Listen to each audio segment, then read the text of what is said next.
അതെ, അതുപോലെ തന്നെ ഈ കുംഭമേളയുടെ ഒരു രൂപം അല്ലെങ്കിൽ സ്ട്രക്ചർ പറയുകയാണെങ്കിൽ ഉം. 3 വർഷത്തിലൊരിക്കലാണ് കുംഭമേള നടക്കുന്നത്. അതിൽ തന്നെ 6 വർഷത്തിലൊരിക്കൽ നടക്കുന്ന കുംഭമേളയെ അർദ്ധ കുംഭമേളയെന്നും 12 വർഷത്തിലൊരിക്കൽ നടക്കുന്ന കുംഭമേളയെ പൂർണ്ണ കുംഭമേളയെന്നും 144 വർഷത്തിലൊരിക്കൽ നടക്കുന്ന കുംഭമേളയാണ് ഈ മഹാകുംഭമേള എന്ന് പറയുന്നത്. ഉം. ഇപ്പൊ നോക്കുകയാണെങ്കിൽ 44 ദിവസങ്ങൾ നീണ്ടു നിൽക്കുന്ന ഈ കുംഭമേളയിൽ 40 കോടിയിലധികം ജനങ്ങളാണ് ലോകത്തിന്റെ പല ഭാഗത്തു നിന്ന് വന്നുകൊണ്ടിരിക്കുന്നത്. ഉം. 40 കോടി ജനങ്ങൾ എന്നൊക്കെ പറയുമ്പോൾ യുഎസിനേക്കാളും റഷ്യയെക്കാളും പോപ്പുലേഷനിലൊക്കെ എത്ര അധികമാണ്.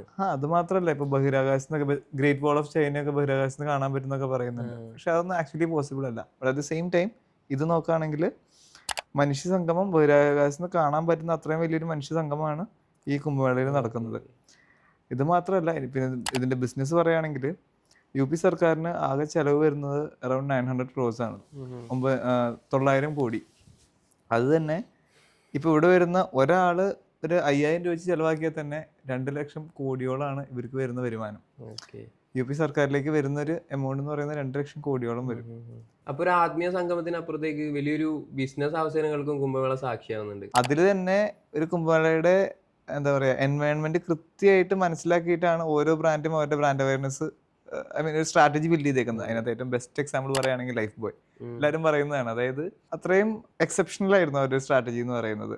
ഒരു 25 ലക്ഷത്തോളം ചപ്പാത്തികളിലാണ് അവര് നിങ്ങൾ ലൈഫ് ബോയ് ഉപയോഗിച്ച് കൈ കഴുകിയോ എന്നൊരു സന്ദേശം പ്രിന്റ് ചെയ്തിട്ട് അവിടെ വരുന്ന ഭക്തർക്ക് അവർ കഴിക്കാൻ കൊടുത്തു.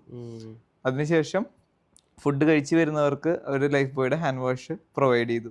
ഏകദേശം 50 ലക്ഷത്തോളം ആൾക്കാരാണ് അന്ന് മാത്രം ലൈഫ് ബോയ് ഉപയോഗിച്ചത്. ഇതുപോലെ തന്നെ പല ബ്രാൻഡ്സും ബ്രില്യൻ സ്ട്രാറ്റജീസ് ഉപയോഗിച്ചിട്ടുണ്ട്. ഇപ്പോൾ വേറെ പറയുകയാണെങ്കിൽ ഡെറ്റോൾ, കൊക്കക്കോള, ഫെവിക്കോളിൻ്റെ പറയുകയാണെങ്കിൽ ഇപ്പോൾ കുംഭമേളയ്ക്ക് വരുന്നതിൽ ആൾക്കാരെ മിസ്സാവണ്ട എന്നുള്ളൊരു കൺസെപ്റ്റിൽ 2-3 ആൾക്കാർ ഒരു ടീഷർട്ട് ഇട്ടിട്ട് ജനങ്ങളുടെ ഇടയിലൂടെ ഇറങ്ങി നടന്നു. ഈ ടീഷർട്ടിലാണെങ്കിൽ അവർ ഫെവിക്കോളിന്റെ ബ്രാൻഡ് പരസ്യം പ്രിന്റ് ചെയ്തു.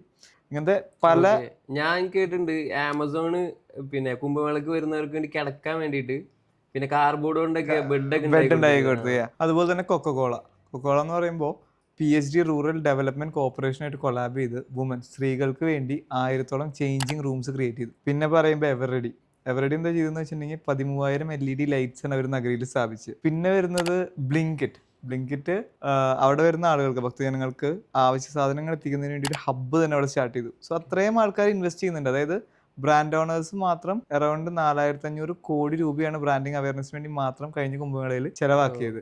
നമ്മൾ മനസ്സിലാക്കേണ്ടത് ഇവിടെ പല ടെറൈനിൽ നിന്നുള്ള ആളുകളാണ് വന്നുകൊണ്ടിരിക്കുന്നത്. അവരുടെ ഒരു ഫസ്റ്റ് എക്സ്പീരിയൻസ് കൂടെ ആയിരിക്കില്ലേ? എക്സാക്ട്ലി. സോ അതുകൊണ്ട് തന്നെയാണ് ഞാൻ പറഞ്ഞത് ഈ ബ്രാൻഡുകൾക്ക് എല്ലാം കുംഭമേള ഒരു വലിയ അവസരം തന്നെയാണ്.